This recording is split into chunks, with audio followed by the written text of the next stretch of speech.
Bank of America just said this about one particular crypto. And in this video, we're going to break down exactly what they said. So we know that Bitcoin's been getting a lot of demand, but what about Ethereum?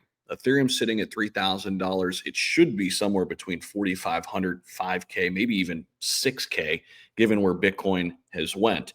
So for me and for many others, we believe that Ethereum is severely undervalued. That's exactly what Bank of America thinks as well. And this is how I want to think. I want to think like the big institutions, the big banks.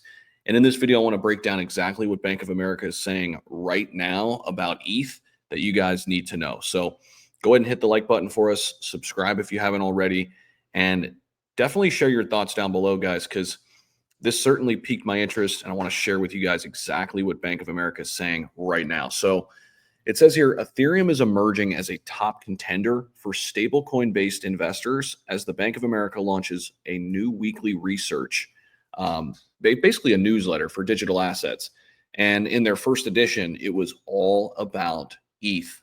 And so Matthew Segal, the head of digital assets research at VanEck, which is a huge institution, shared a new development in digital assets involving Bank of America, one of America's leading banks. So with growing institutional interest right now in crypto, BFA has launched a new weekly on-chain report, and their first call is that they are bullish as hell on Ethereum right now. So ETH is the largest altcoin by market cap.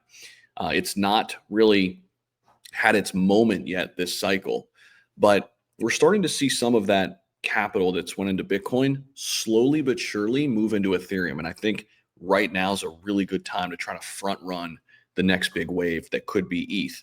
So Bank of America suggests that infrastructure providers like Stripe and Ethereum will be a good play for those seeking to gain exposure in the emerging stablecoin market.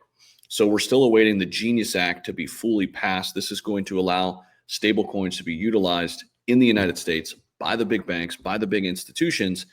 And it noted in its first newsletter here that they acquired Ethereum as well, the native token of the Ethereum network, and that it could be a really good investment in order to leverage the Genius Act and stablecoins that are on the rise.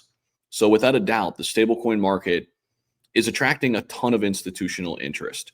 Even the United States is bullish on the entire sector, with Scott Bessent, who's our Treasury Secretary here in the US, predicting that the dollar peg stablecoin market would grow to $2 trillion in the next 5 years. Meanwhile, at the center of this innovation is the network itself of Ethereum, which hosts over 50% of all stablecoins that are in circulation. Many, including FundStart CIO and the new chairman of BitMine, Thomas Lee, they all believe that ETH will benefit massively from the growing adoption. And Thomas Lee's been a huge Bitcoin bull, just recently got bullish on Ethereum. He called stablecoins the ChatGPT of crypto, claiming that they would boost Ethereum's utility, revenue, and consequently Ethereum's price. It is with this in mind that BitMine adopted Ether as a reserve asset. And we're going to start seeing many companies put Ethereum on the balance sheet like they're doing with Bitcoin. This is going to become a corporate treasury kind of a trend after Bitcoin.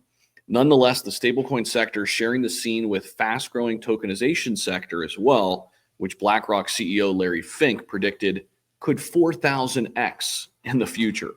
Notably, XRP and Ethereum are the top two investment plays for exposure into the RWA industry. So I don't know about you guys, but I'm following the big money here. XRP and ETH, both at the top of my portfolio outside of Bitcoin.